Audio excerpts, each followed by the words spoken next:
So for number 15, we see automatically that the absolute value of something is equal to a negative number. And when we have that situation, we should automatically identify that there's no solution to anything like that. You cannot have the distance from 0 be a negative number. So let's just say, though, that you didn't recognize that, and you wrote it down, and you followed the procedure that was outlined in class, and you said, oh, there's 2 bars, so bar number 1, we write what's inside is equal to the right side, and then or what's inside is equal to the opposite of the right side. So maybe you did it that way, and maybe you wrote 2x is equal to adding 3 to both sides, 2x equals 1, or you added 3 to both sides, you get 2x equals 4, and you get divide by 2, and you get x equals 2. So you get 2 solutions. So one would think, okay, well, that seems logical.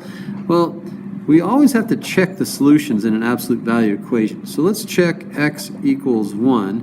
And remember, when we solve an equation, no matter what the equation is, our solutions are going to be in the form of a real number, and the real numbers that we get should make the original equation true.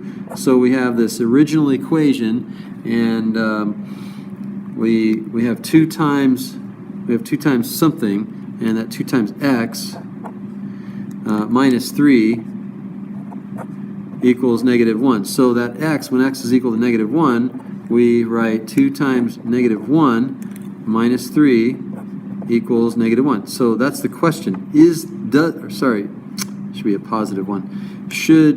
When we replace x with positive 1, does it make it true? Well, we have 2 times 1, which is 2, minus 3. 2 minus 3 is negative 1. So does the absolute value of negative 1 equal negative 1? No. The absolute value of negative 1 is 1, because negative 1 is 1 unit from 0, and 1 does not equal negative 1. So therefore, and show you that, therefore, x equals 1 is not a solution, so we would cross it out. We would call that an extraneous solution in this case. See how much work this is when you don't recognize that that the original equation has no solutions.